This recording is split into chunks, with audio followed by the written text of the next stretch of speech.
You'll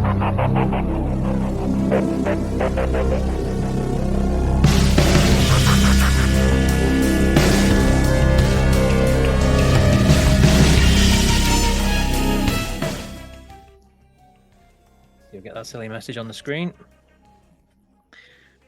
Make sure the backup's on. There we go. Okay.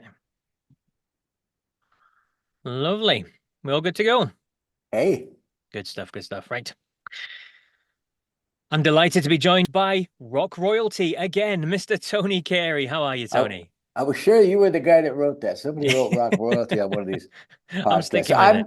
I'm well, Paul. Thank you. Good to hear. It's great to have you back. We had you on last year, I think it was, and heard some of your wonderful stories. And we're getting you back on because you've been involved in more stuff. There's more remastering going on, and we're going to hear more stories from your incredible career as well. So I'm looking forward to that. But let's start then with Mandoki Soulmates. This is something you told me about last time we spoke, and the guys are back together. Leslie's got the crew back together. A fantastic mix of people. A new album that's come out. It's really taken off.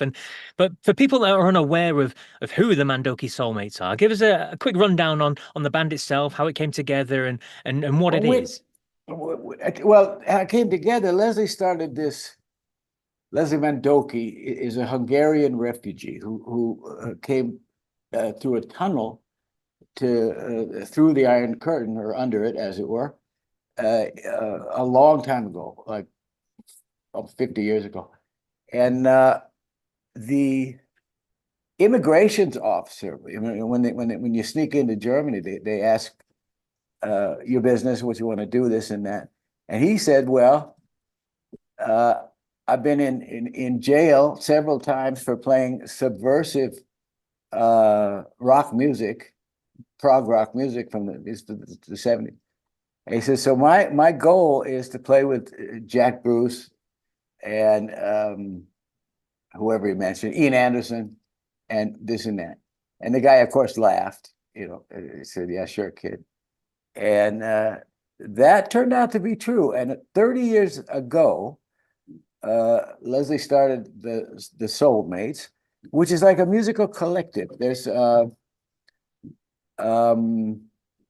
we've had 40 members, but they keep dying on us, actually. It's a problem. We had Greg Lake, Jack Bruce, David Clayton Thomas.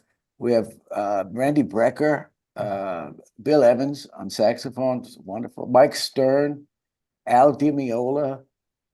We had John Lord, Chaka Khan. We had a Spice Girl, and we have the Sporty Spice, by the way. She's great. Mel. Yeah. She's great, Mel. Yeah, and what we do is everybody tries to pretty much succeeds at checking their ego at the door, and we make music. And I've been involved for 20 of those 30 years, and we've done, I don't know how many albums there have been, but 6 or 7 or whatever. And last season's, there's a couple of years, 5 years ago, last season's album was Utopia for Realists, that based a kind of a progressive rock piece around Bela Bartok's Hungarian dances, or whatever the piece is called. Very challenging. As you do. Yeah, as you do. As one does. And that was a lot of fun. And this one is A Memory of Our Future. I had to look around. A Memory of Our Future, which is kind of it's very political. Leslie's always very political, but kind of well, we had our chance, and now it's time for you kids to step up, because we thought, when I say we, I mean people my age, we thought that music would change the world. Haight-Ashbury, San Francisco scene, peace and love, Woodstock. And here we are, the old boomers, and everything's all fucked up and worse than it ever was.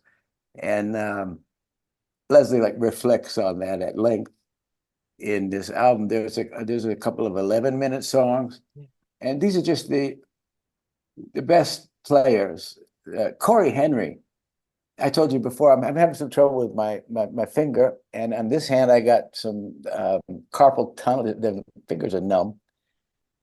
And I'm singing lead, a lot of the leads, and so we got Corey Henry in, who is the world's best Hammond organ player. It takes a big part in several of the songs, and he's a gas to play with. He's young; he's 31 or 32. You know, I'll be 71, and this is this generational thing, and we find people and they come in and keep the tradition going. So now I'm rehearsing we're doing two big open airs. We're doing one in Munich and then one in Budapest. With the one in Budapest we do every year. It's about 60,000 people. Wow. It's on their national holiday, and we're doing way too much rehearsing, I would say, except that this is really complicated music. We're going to rehearse for 12 days, and then for the two shows. I don't know what else to tell you. It's a great band. Yeah, it is. It's fantastic. Greg Lake called it the best band in the world. Oh, well, you can't argue with Greg, can you? Absolutely. No, he was great, but then they disappear on us, and we keep we're getting down to the hardcore here. That's it. On this series, as you call it, we've got a few people that I've spoken to. Like you said, Jethro Tull and Anderson. There's Nick Van Eed from Cutting Crew, John Helliwell from Supertramp, Simon Phillips, brilliant drummer as well, has worked with Toto and everyone, to be honest with you. The Who. Simon played with the fucking Who. He did. Yes, Pete Townshend's mate. Been some incredible people over the years. You did say that everyone checks their ego at the door, which is always good to hear. So what is it like? Does everyone kind of come in and just kind of get on, or how does that work when you've got such big characters around? Well, we're buddies, and the best way to explain it. In fact, Leslie even had a T-shirt made. The band of band leaders. Everybody in the band is a band leader. Yeah. Everybody goes out under their own name and works, plays shows all over the world. And there's just between 12 and 17 band leaders on stage. And as a band leader, it's not like being I don't know, you play bass for somebody for your whole life. This is, everybody has a pretty clear idea of how to make a show like that run and smoothly and the rehearsal smoothly and give everybody a chance, and we're so diverse. I don't really belong to the jazz world, but Al Di Meola is not really a rocker, and we get this unusual balance. And we have Richard Bona, who's an amazing bass player. And he brings absolutely the soul of East Africa. He's from Cameroon, and sings like an angel. Plays along with himself on bass. He's a lot like Jaco Pastorius was. He's very, very nimble and intelligent and everything. We have a sitar player who's voted the best sitar player in India, which means he's the best sitar player anywhere. So this is all wild. You come into the Soulmates vibe and everything changes for the 2 weeks. It's just great. Does sound wonderful. In terms of the record itself, then you mentioned A Memory of Our Future. It was recorded and produced kind of purely analog as well, wasn't it? So, pretty much. So what was the reason behind that? Well, I'm cynical. I'm an engineer myself, so I'm a little cynical about this. But there's one school of thought that thinks that digital will never sound as, let's use warm as an adjective, as analog. And but the workflow is what's so different, because you have to make choices. Now, I'm going to get nerdy here. These days, people record on digital workstations, like everybody, literally everybody. Where if you want to have 1,000 tracks, they're there for you.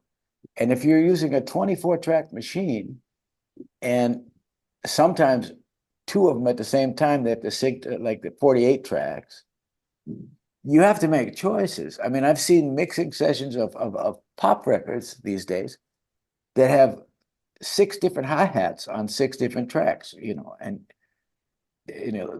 we'll fix it in the mix. You know what I mean? Like the philosophy seems to be we'll make the record in post-production.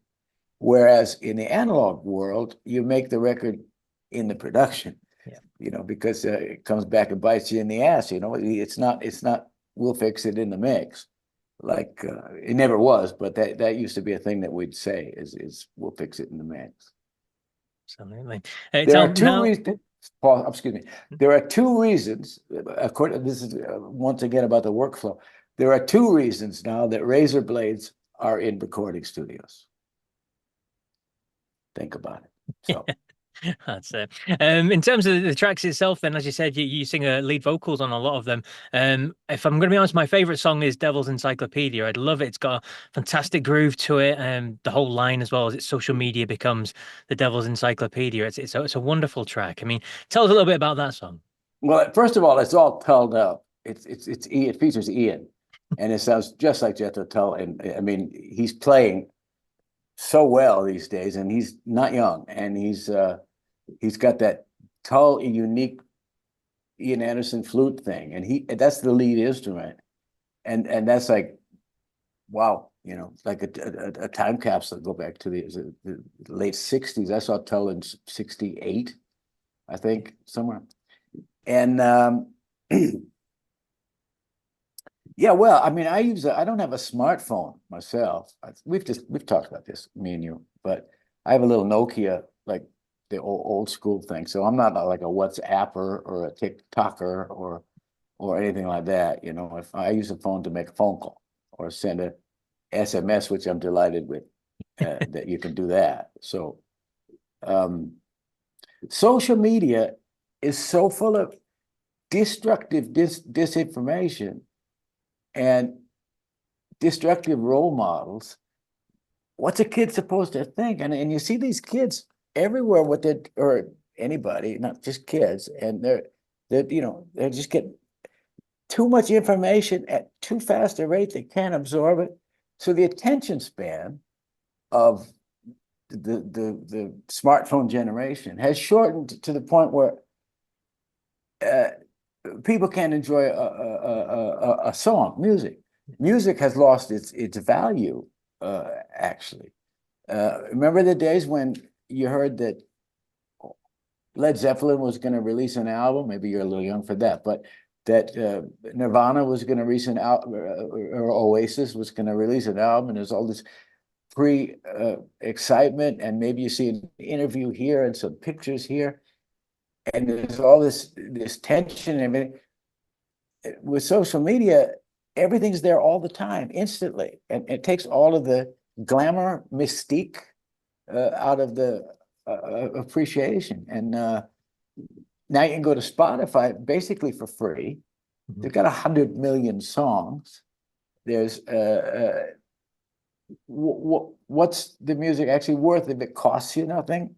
It's effortless. You don't have to save up your allowance as a kid to go buy the new Jimi Hendrix record, which I did, you know. So I don't want to sound like an old man yelling at clouds. I mean, I'm actually very technically minded. I mean, I spend a lot of time on the computer, and I engineer my own records and all that. But social media is like a bug in my, it's a hair across my ass, as we say. It's called doom scrolling for a reason. Absolutely. I didn't know it was called it. Great. Yeah, doom scrolling. That's it. Yeah. And the record itself is getting some brilliant reviews. It's getting a lot of traction in America as well. Obviously, Mandoki Soulmates are big across Europe, so it's nice finally to get some proper recognition over there. Unbelievable, and we're so pleased about that. And I got to say that Leslie has worked so hard. He's my age, and he's got 4 times my energy. I can't believe how hard he's worked. He's always in New York. He's got 10 things going on every single day. I mean, I was just in Sweden for a week because it was too warm here. I just took my wife and we went to just do nothing for a week except look at the ocean. But Leslie doesn't do that. He's working and working. And the resonance that we're getting from America, I'm reading like album of the year and stuff like that from not the usual folks that review Mandoki Soulmates records. So not wood. Indeed, indeed. And it's out now. It's called A Memory of Our Future. You can get it on all the usual places, but I recommend you get it on the wonderful vinyl as well. There's some wonderful vinyl packages out there. So get your hands on that if you can. Ain't that Recommend go pretty? and get it. Sorry? Ain't that pretty? That the package It is with very the much so. beautiful booklet and the beautiful, just the color, the design, everything, and this really heavy black vinyl is gorgeous. I will admit that I don't have a record player, and I don't have a CD player. I listen to everything on files, but it's a piece of art, the actual produced product. See, I'll tell you Whatever, something. My 11-year-old son has a record player. He does what you were saying earlier. He saves his pocket money and he goes and buys a yeah. vinyl every Saturday from the shop we've got on the local high street. He goes Oh, every that's great that you still have one. Yeah, yeah. The Yeah, guy yeah. loves I it when he mean, comes in. He always gives him a discount. It's just one of those little, it, it's not a national chain or anything like that. It's just a one-man guy who sorts it out. So yeah, nice stuff. a brick and mortar record store. That's it. It's so nice That, to stand and flick through them all, even oh, now. hell yes. Like it's a dying species. It is, sadly, Yeah. sadly. So that is Mandoki Soulmates. As I said, the album is out now. I recommend everyone go and get a hold of it. Wonderful people involved with it, such as rock royalty Tony Carey and everyone else that we've listed above You're as not going well. to forget that, are you? Okay. Definitely not. Perfect. That should do nicely for that bet. Thank you very much. Yeah. Right. Let me just swap my background, my Max Headroom background. Oh, no kidding. Yeah, got another How do one you lined up. how do you do that? There we go. Oh man. I like your background a lot now. There you go. There's some fella. Found some pictures of him. Yeah. No, I just design them and then you can add background, virtual background on your Zoom. So I Cool. just do that. So Very cool. something different. Yeah. Lovely. Right. So let's just talk about these Planet P. Yeah, script. There we go. Lovely. I'm delighted to be joined by the wonderful Tony Carey, the man behind Planet P project. And he's back to talk to me because he is remastering, remixing, re-releasing some wonderful albums from the past. Tony, thank you very much for joining me again. Hey, Paul. Nice to Hey, be back. good. It's great to speak with you, Tony. So yeah, tell us about this then, because these records that you did a few years ago now, you've gone back into the studio and you're remixing them, you're remastering them. So tell us why and tell us what was happening with them. I broke with the establishment. Well, the day I was born, but the music business establishment in 1994, and that was the last 30 years ago, and that was the last major label release I had, and I bought my way out of the contract because I was so disgusted with the. Let me tell you something about career suicide. In 1982, I released my first single. It was called "I Won't Be Home Tonight." It was kind of a party rocker, a real good rocker. It went way up in the rock charts in America. It was on MTV all the time, this and that. I followed it with Why Me from Planet P Project, where my face wasn't, my name wasn't, nothing was. And I mean, any manager, which I didn't have, any manager would go, you have to do, to follow it with something that keeps the momentum going. That was my first career suicide. The second, I had an album called Some Tough City, which yielded two top 40 singles in America, A Fine Fine Day and The First Day of Summer. All well and good. I did a enormous long tour for that.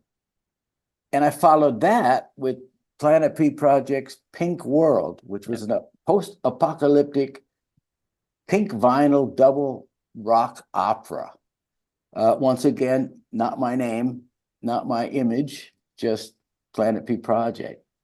And I don't really care to meet anybody else's expectations. I do care about my own. And that's cost me like a lot, but it doesn't matter because I got enough. Everything's cool.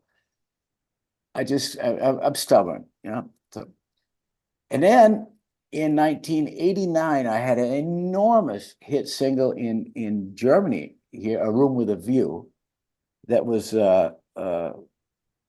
one of the top 10 film songs of all time. So all kinds of stuff, gold records here, then also. And I followed that with an album called 1931, which is I Sent You Last Night. And which is a very, very dark political prophetic warning, because and now we're getting to the remastering, and that was never released because I wasn't happy with the record label I was with, and I owed them a record. So I gave them Planet P Project 1931. I might not have called it Planet P Project. I just sent them that record. They were less than thrilled because in Germany, it's a very tolerant and open society, and there's very few things you can't do. But one of the things you can't do is reference Hitler. And this record might as well be an audio book because it's full of Hitler samples. Yeah. And Nazi symbolism. And the reason I made the record is in late 1990 is because the Berlin Wall came down, the Iron Curtain came down in 1990. And all of a sudden there's this huge wave of extreme right-wing neo-Nazis. We used to call them neo-Nazis, and we don't call them that anymore. And very worrying. And then as soon as the Russians left, basically, the neo-Nazis popped up, and they're desecrating synagogues or whatever they're doing, and they're doing their right-wing loony bullshit. So that's why I wrote this record. And the title 1931 that's 2 years before Hitler was elected chancellor, but it was a big deal on the scene. He had the brown shirts already, his thugs and criminals that would intimidate people. And the chorus is "Ready or Not, Here They Come," just like 1931.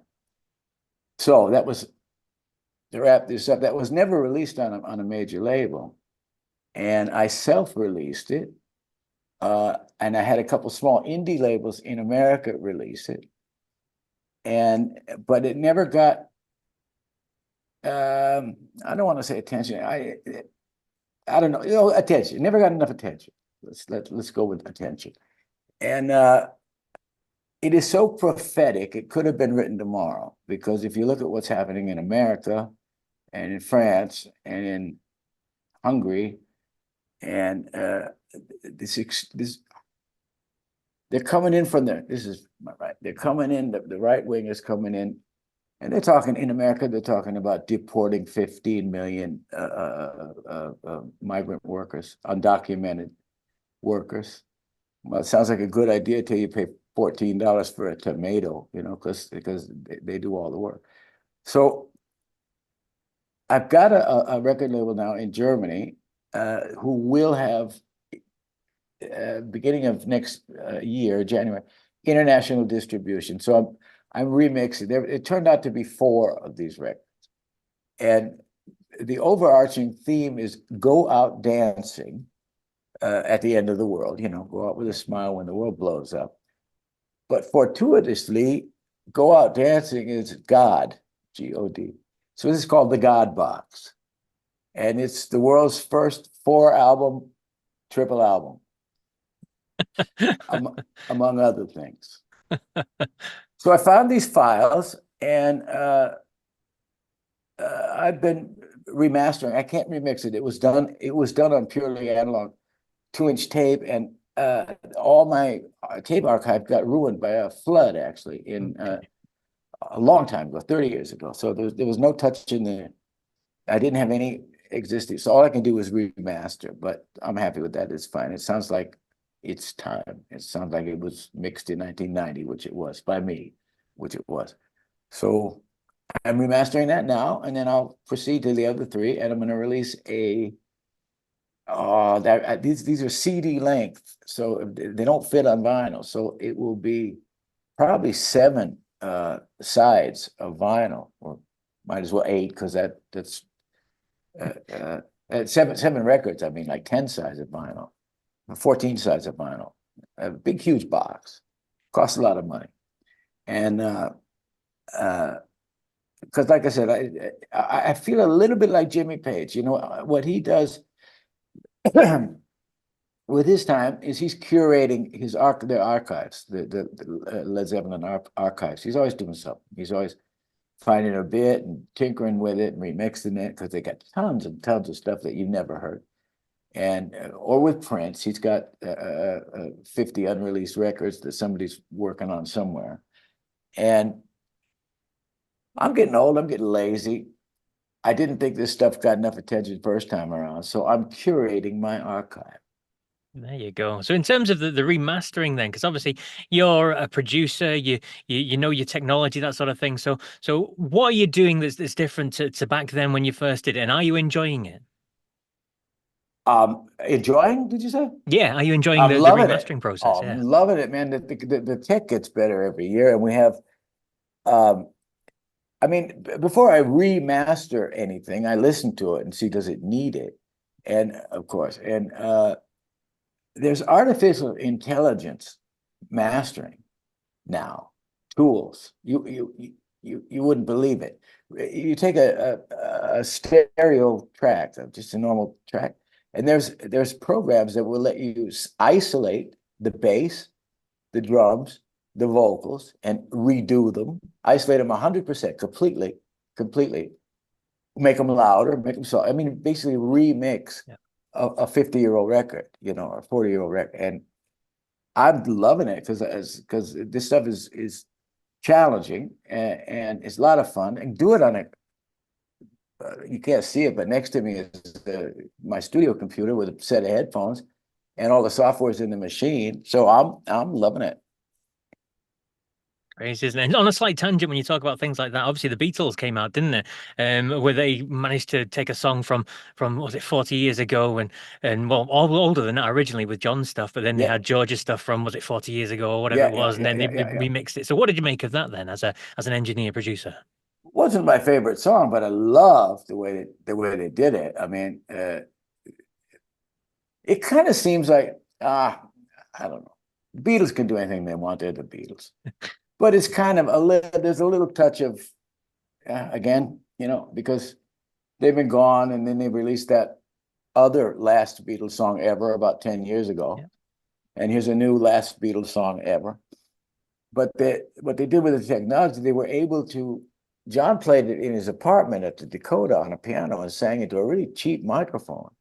And this AI program allows them to isolate the singing, the vocal track, completely from the piano track. Piano track, just throw away. We'll play that again. Keep the vocal track, and it's in a boomy apartment, so it's not like singing in a studio where Yeah. you're close, but there's another AI software tool that lets you take all the room noise out. Like you don't notice it, but suddenly there's no, like if in the basement and you're singing it, it's all reverb and everything. It's just bouncing around. They put this program in, and it's like if you're a sports announcer, it's right there in your face. So that's what they did for this, and I thought that on the technical side it was brilliant. I might be a little over the Beatles' very last song, of all time. I'm waiting for the next one, that kind of thing. Indeed, it happens, doesn't it? So just going back to these albums, then obviously you've talked about 1931 and the interesting use of the Hitler sound bites and things like that in there. Levittown is the next one. He sent me that copy as well to listen to, and it's just a clarity because obviously listening on the likes of Spotify or something to the records on there, and then listening to the tracks that you sent me that have been reworked, the clarity on it and the sounds are just so pure. It's wonderful. So tell me a bit about Levittown as well as a record. Well, Levittown's about the 50s. It's about okay. 1931 is about the rise of neo-fascism. It's timeless because I wrote it 35 years ago, and it's applicable today. Yeah. Levittown is very time-centric. It's about America in the 1950s, where we were never bombed. I grew up in California. We never had famine. We weren't ravaged by disease. We didn't lose 20 million soldiers like the Russians. We got into the war very late after the Japanese attacked us. So post-war America was a fabulous place to grow up if you were white, basically, which is and a male. I mean, my mother see these paintings behind me are, it's not Picasso, but it's my mother. And She had a lot of she had a good eye, and she had a lot of talent, but she was a housewife with 3 kids. You know, she didn't go to New York to be in the arty scene. She did what was expected of her. This is a really long story, but I'll keep it short. A guy named Bill Levitt invented a kind of city where every house was the same. You could buy 1 bedroom, 2 bedroom, or 3 bedroom, and they were for returning soldiers to buy the houses on the GI Bill and give everybody a home. And it's really, really creepy. It was. These ideas, these identical, like the kitchen would always be in the same place, and the shower head would always be this place, everything.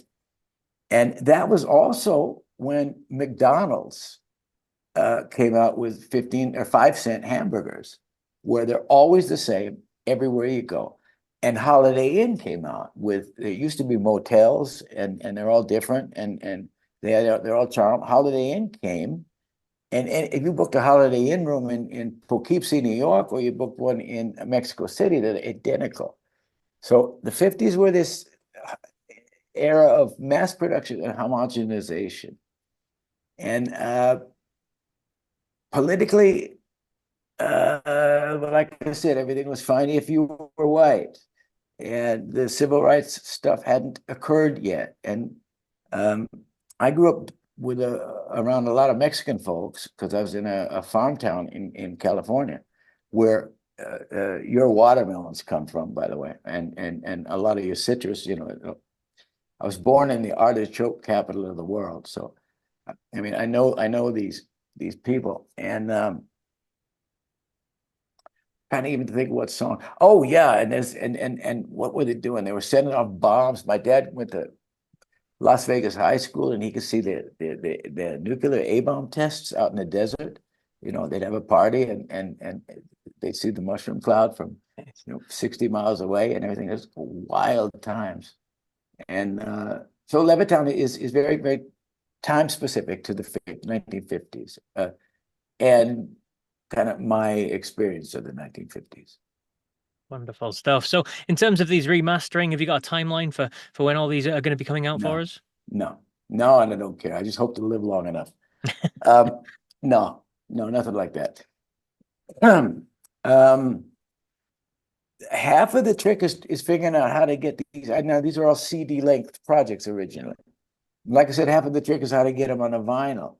A vinyl any more than 21 minutes aside, and you start losing quality. Yeah. And these are like 80-minute records on a single CD. And one of them's, the shortest is 1931. That's 50 minutes, like 2 25-minute sides. That's just too long. It's got to be 3 sides. You got to split it up. So that's the kind of the hardest part in the organization. And I got a graphic designer, and we're working on that. And I got a movie filmmaker in LA who's working on a script for Pink World. Oh, and very we're cool. looking at a AI assisted film project about my post-apocalyptic Mad Max record. So yeah, I mean, I got something to do every day. How about that? And I mean, I'm not the youngest, and it's really, really gratifying to have something to do every day and a place to be. And I'm actually just starting. I've just got a new booking agent, and I've decided I'm going to play some shows. And I haven't. Now I'm going to do these 2 Soulmates shows, open airs. Yeah. But I hadn't had anything else planned. And the last tour I did was right before COVID in 2019, and then everything just shut down, including my booking agent went bankrupt, like as did a lot of them, and all the clubs shut down, and a lot of the venues, the normal venues because I play mostly solo shows, just piano and singing and guitar, so I need cushy seats, nice, like a theater, like a small theater. And a lot of them went out of business, and the agents went out of business, and so I'm just starting to get back to that. And these shows will start in October. I'm still on Facebook. Is that still a legitimate thing, Facebook? It is, yes. I'm still on Facebook, and all of my upcoming appearances will be as Facebook events. Wonderful stuff. What It's what great. was the question, Paul? Oh, I can't even remember myself now. I think it was Yeah. when you're going to release these remastered things, but at some point when they're ready. Well, the first one's already in the shops, as it were. It's on Amazon and Spotify, which is Steel Steel Town, Town, yep. which is a concept album, of course. It's Planet P. It's about Norway in the the German occupation in the Second World War. Norway's Christian versus Muslim paradox, which started in the 11th century. They were on the Crusades, go down to the Holy Land to steal the Holy Grail and all this, and continues today. And so that's you see the did you see the artwork? Did I show you the artwork? Yes, yeah. It's me as the King of Norway, kind of That's it. Yep. that because epic, yeah. I got a really good graphics guy so that's a lot of fun. But that's you can get that on Amazon and or listen to it on Spotify and have fun, kids. Indeed, indeed. Well, Tony, it's fantastic to hear about all this sort of stuff, and we look forward to hearing these fully remastered versions to come out soon, and everything else you've got involved as well. The Pink World thing sounds fascinating. The movie, the AI assisted movie, He sounds sent great. me the script, and this guy gets it, and I never explained. I mean, mum's the word, by like I don't explain. I don't know if Pete Townsend explained Tommy or or if Roger Waters explained The Wall, but I don't say a word. And there is a story there, but you gotta, and this guy and I seem to be on the same wavelength because the script that I read, the bits of script that he put together are just brilliant. Now they're just a start. He hasn't sent me any visuals yet, but they're a major film company in LA who do experimental stuff, and we'll see. But it's exciting. Fascinating stuff. Thank you so much for your time, Tony. I look forward to seeing and hearing and everything else that you've got coming up. You're welcome, Paul. Lovely stuff. That's part two done. And we'll move on to part three. So basically, we'll just chat about as you said, your fun sessions. So you can just tell the stories behind these fun sessions with these people, if that's all Did right. I tell you the Joe Cocker story, or was it somebody No, you else? didn't. No, I'm looking forward to hearing that. I've had Cool. a few people tell me Joe Cocker stories. I think it was who was it? Leland Sklar told me about. He was working with Gene Clark, and they were all in the studio, and Cocker came into the control room and screamed down the intercom into him and burst everyone's eardrums, and he got dragged away, and it almost ended up in a big fight and everything. So Oh, I have a nicer one, a yeah. cuter Oh, one. well, that's good then. That's good to hear. Yeah. Lovely. All right, let me just put down to that, and I'll introduce us again. Here we go. Uh, Sorry. is this in context, the same context as my 5 favorite songs type of thing? Yes, that's it. So instead of doing five favorite songs, it'll be your five favorite recording Yeah, sessions. because Yeah. I've recorded and published 1,200 songs, and I don't have favorites. No, I know. I get that. I get I that. jump genres like Yeah. like a cheerleader jumps the football team. So It was funny because, like I said, I spoke with Leland and I got him to do his five favorite albums, and he's recorded on 2000 albums, and he was yeah, like, "I can't do five favorite." I said, "Like, well, five of your favorite then." So he just picked five he could talk about. So yeah, that was what we did. I even wrote down some stuff. Oh, I research. knew Joe Cocker in LA Hold in on, don't tell 19 me the story yet. Don't tell me the story yet. Let me okay. introduce you. Let me get all Oh, that sorted okay. first. There we go. We'll do it again properly. There we go. Hey, I'm Paul from VRP Rocks, and I'm delighted to be bringing you another My Five Favorite. And I love these because we get to hear from the artists themselves, the musicians, the singers, the rock stars that tell stories from their own catalogue, from their own history. And we get to understand why they like certain things, whether that's their favorite songs or their favorite albums, or in this case, it's their favorite recording sessions. And we're going to hear from rock royalty, a man who's played with so many legends, it's hard to reel them all off. I'm just going to introduce Mr. Tony Carey. It sounds like professional wrestling, Paul. And now I In the see your red backdrop. corner. Yeah. I see all the pictures of me behind you, which I guess I'm assuming your viewers will see. Yep. Look at that. Wow, what a cute young boy. Oh, what a mean old man. Got the whole gamut there. I met Joe Cocker. I'll start with my Joe Cocker. Start with Joe Cocker. Go on One in. of my Joe Cocker stories. I met Joe Cocker in West Hollywood, California, when I was out there with my own band. We had a record deal. We were trying to get a record done with ABC Dunhill, and this was just months before I ran into Richie Blackmore and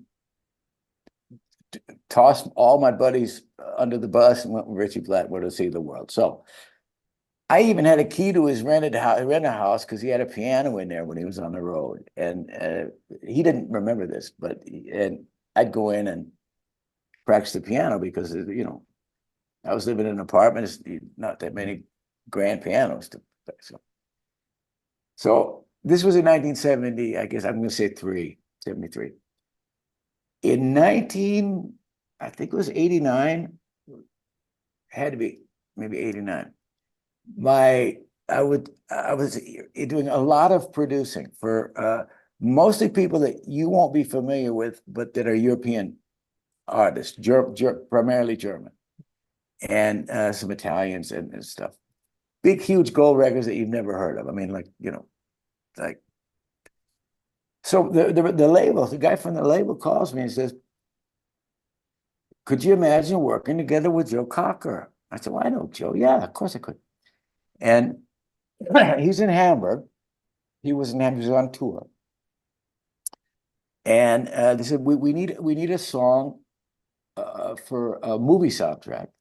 And it's a TV detective, but a huge TV series. And they were doing a full-length movie and Joe Cocker was slated to sing the title song, if you will. And they had a melody, they didn't have words, and they had I was pretty much ready to go, except they needed lyrics and they needed a producer. So I said, yeah, I'll do it.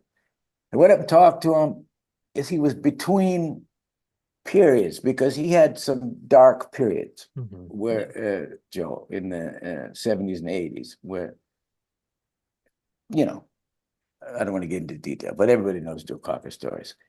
He was clean, let's put it that way. Clean enough, a couple of beers. So this was like, I wanted to see if he was, first of all, if he could get anything out of him. And yeah, he was lovely. And we had a nice talk. So his whole band came down to the studio. I was working, it's actually now Leslie Mandoki's studio.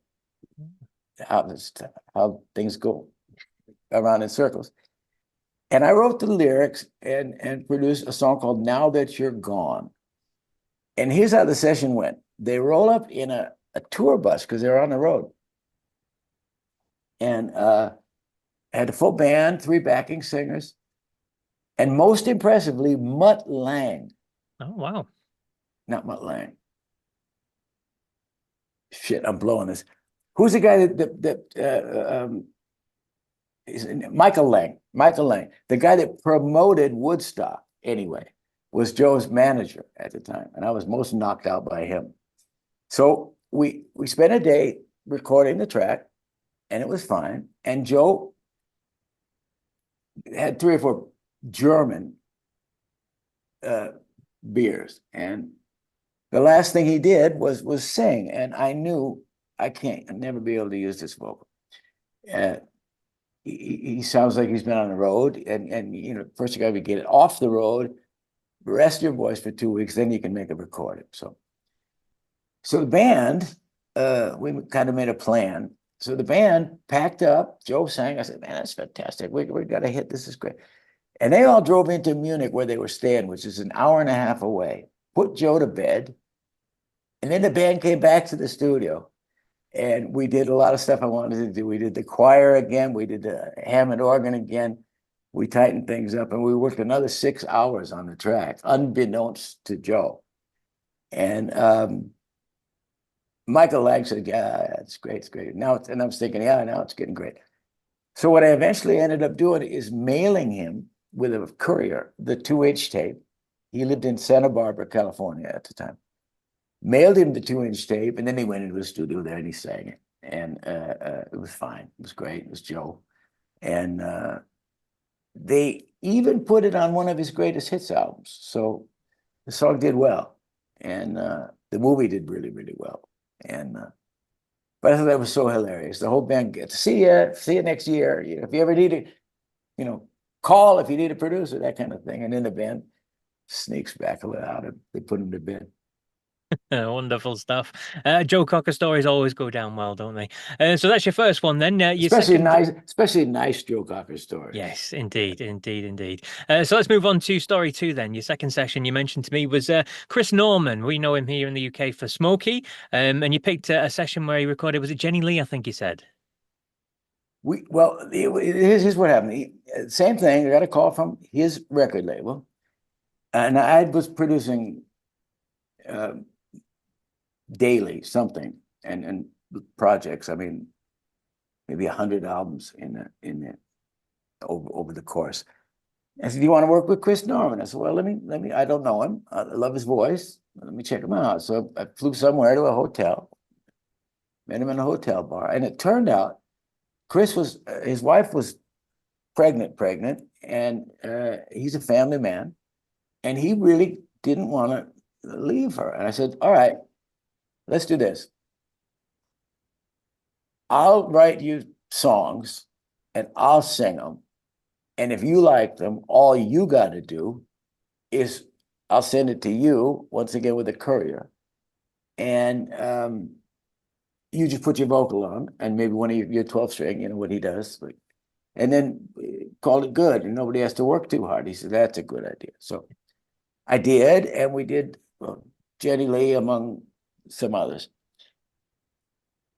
And by that time, technology had crept into the recording process to the point where we had, this is nerdy, but we had something called samplers and MIDI controlled instruments. So the way the session was is that most of the music, like the drums and all the keyboards and all the things, were coming from boxes. And the vocals and the background vocals were bass and guitars would be coming from the actual tape, the 2-inch tape, and they synced together. So I charged, was it Polygram? I think Polygram Records a fortune for I mean, you know, being rock royalty as I am and all that shit. Yep. I charged them an arm and a leg for the production. So I sent the tapes over to Chris, and he sang them beautifully and sent them back. And that happened to be on the day that the courier, who was supposed to deliver the 2-inch big heavy tapes, it was his first day and it was too much pressure for him. He didn't know what to do. He ended up dumping the tapes in a dumpster somewhere. No way. And just disappearing. Yeah. And so we had lawyers involved, and we had the police involved, and the federal police here, which is like the FBI here. Everybody, no, they were gone. He didn't remember where he dumped them. He's so sorry, he'll never do it again. And he basically threw away Chris Norman's album. So I went to the label, and they said, "Well, what do we do?" And they said, "Well, you have to do it all again, don't you?" I said, "Yeah, that's a shame." And I sent him a bill for exactly the same sum for the first time. And everything was already in the computers. And what I basically had to do was sing the vocal for him to learn, and the background vocals, and acoustic guitar. And that was all I had to do. I did it in 2 days, what had been 2 months, and recreated it, and did not have a single twinge of conscience, because they're all crooks. And so Chris got that back and sung it. It's gorgeous. Sent it to me. Got it, and the rest is history. But this is, by the way, from his album called The Interchange, which I'd be, I guess, 89 or 90. And I thought it was hilarious the way I got one over on the record labels, because the record labels got quite a few over on me. He got quite a over. few over on a lot of people, didn't they? Yes, yeah, Absolutely. So one up for Tony Carey there. yeah, Absolutely. yeah, yeah. Let's move on to your next one then. And this one is something we've spoken about in the past as well. Room with a View. It was something from a movie, a huge movie, wasn't it? So tell us about this one then, Tony. Well, what was I going to tell you about Room with a View? First of all, it's an enormous hit. Oh yeah. Uh, so I'm really was really prolific, and I always had drawers full of stuff. Like, need a hard rocker, pull drawer A. Need a campfire ballad, drawer. Need semi-classical. You need heavy metal. I always had all kinds of stuff that I just recorded because I was in the mood that day. So this guy comes to me, one of the biggest TV producer in Germany. And he was doing a 3-part series in Christmas time, prime time. And the story was about a German family that goes to California, of all places, and has adventures in this and that. I said, I have to think about that. I thought about it for about 2 seconds and let the guy wait a couple of weeks. And I had Room with a View ready to go, mixed everything. And I sent it to him, and he flipped out. The guy just loved it because he didn't understand the lyrics. This German guy, the refrain, the chorus says, "They say it never rains in L.A. County." That sold him. Done. Got it. That's our song. That's And enough. it's Yeah. really pretty. It's a good song. But the story is about a guy that drunk himself out of a family, a marriage, a job, everything, and he's living in a refrigerator box in Los Angeles somewhere, in a homeless encampment, and he's happy because he's finally got a room with a view, which is his refrigerator box. And the guy never got the lyric, never figured it out. I didn't tell him. And they used it, and it was a smash hit, which I completely did not expect. And it just zoomed up the charts. My label guy called me. He said, "You won't believe what's going on." I said, "Oh, great, great, great." So it was on TV a bunch of times, and it sold. Still keeps the lights on in this house. I mean, it's right, right. But I might have told a little white lie when I said I have to think about this first. Might have.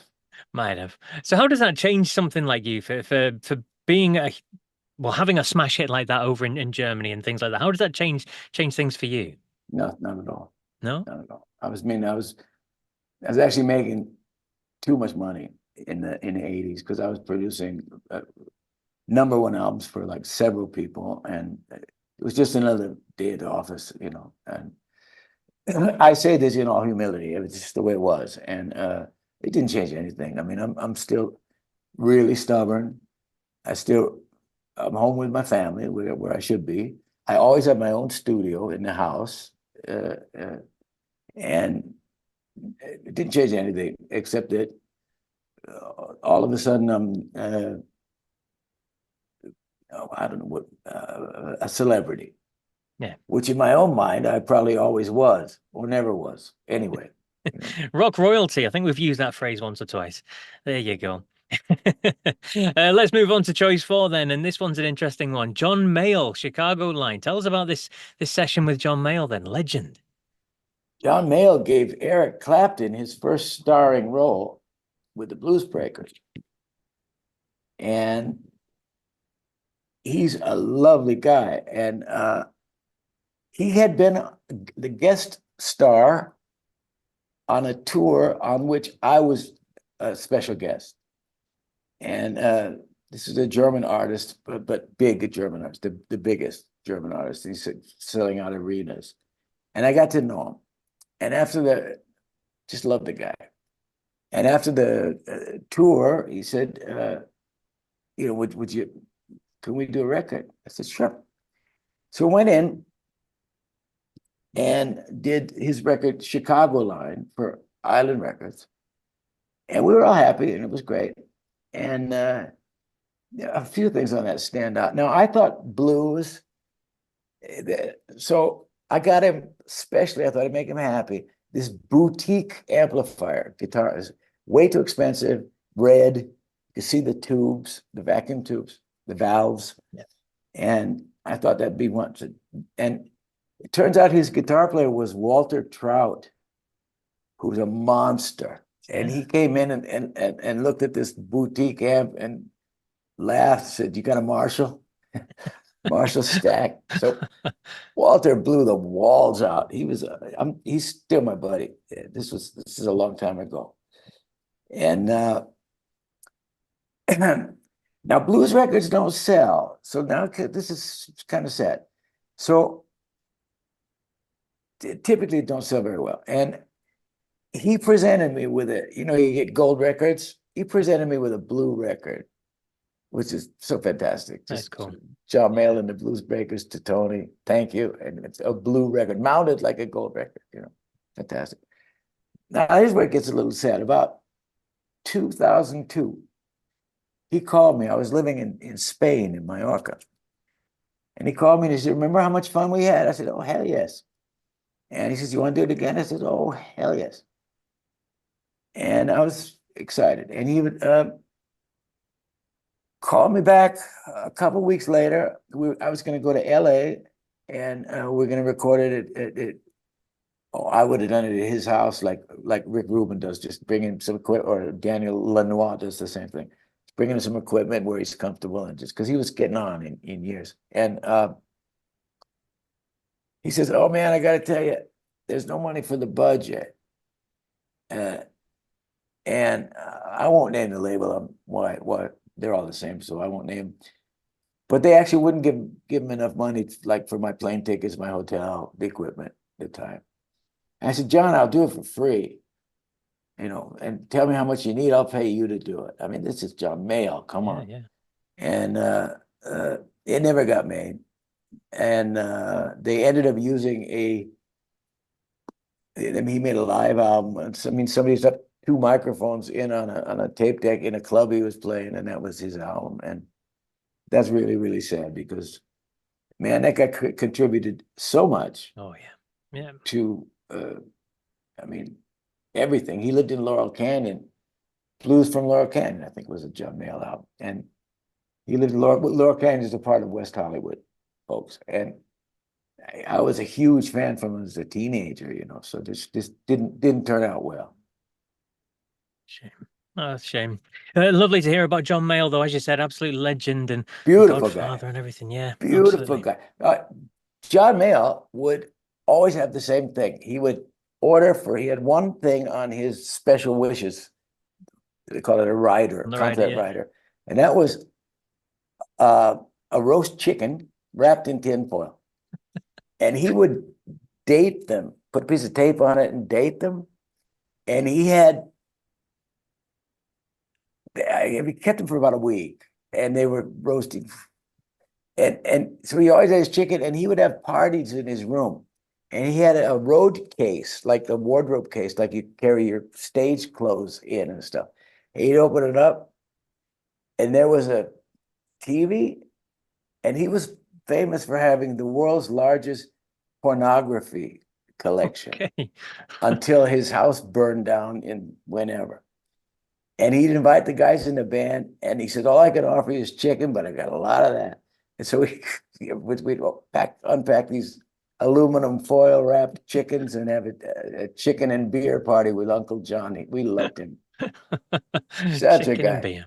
Yeah. What more could you want than chicken and beer parties? There you go. Lovely stuff, Tony. Right, well, let's move on to your 5th choice then. And this is an interesting one from your 1931 LP, the God Box Sessions, Go Out Dancing. So tell us why this one's one of your top 5. I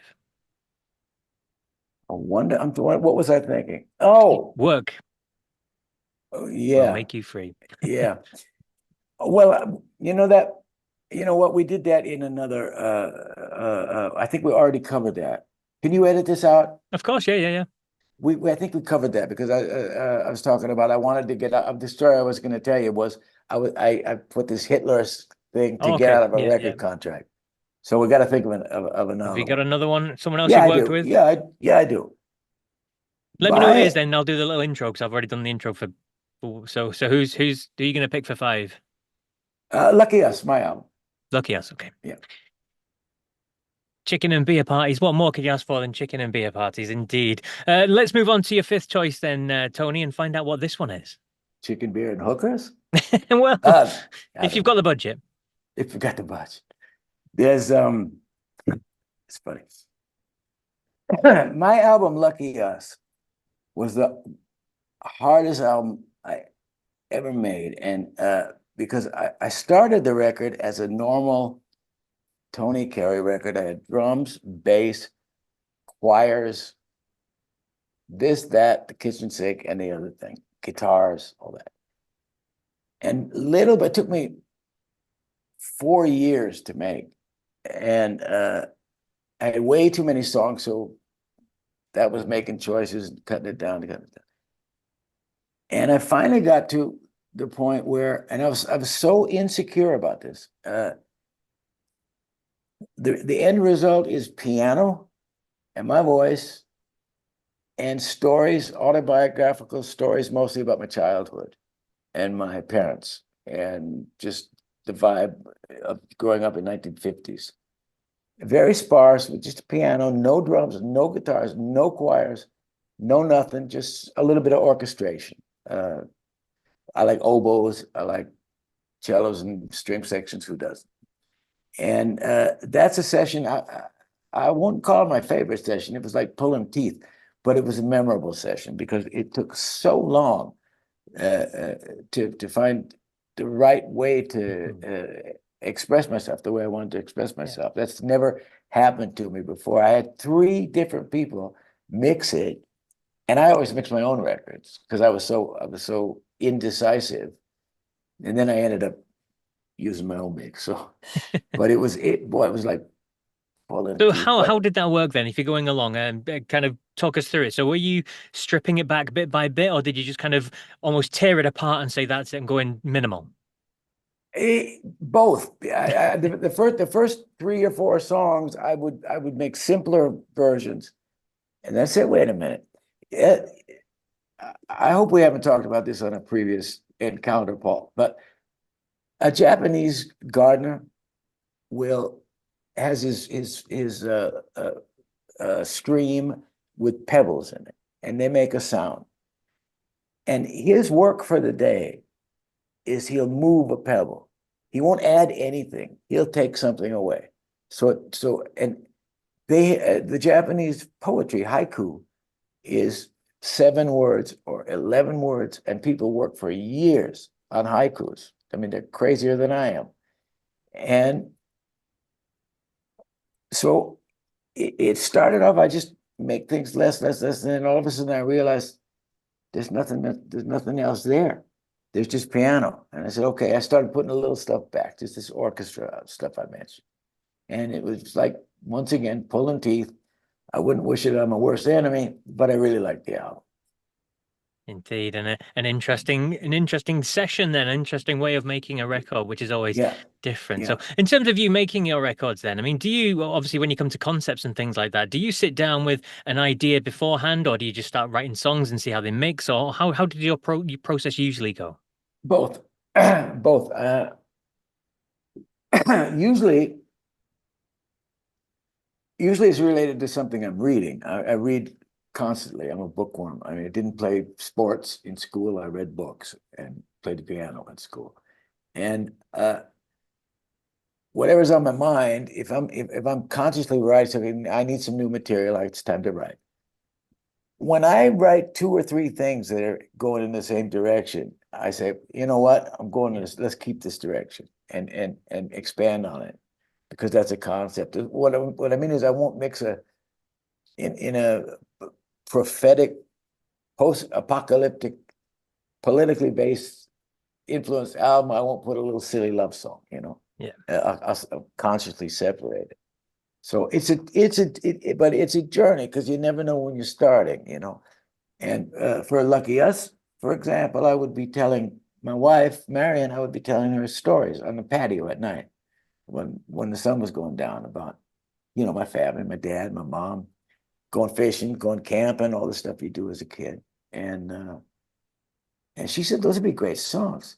I said, let me think about that. And that's how that developed. So there's no tried and true, you're going here and then it splits left to right. It doesn't do that. It splits into like an Escher painting, my universe anyway. And there's all kinds of different ways you can go. The hardest part is throwing stuff away, editing, basically. And but you do know it when you run out of things to say. So that's all I want to say. That's all I want to say about this for this period of time.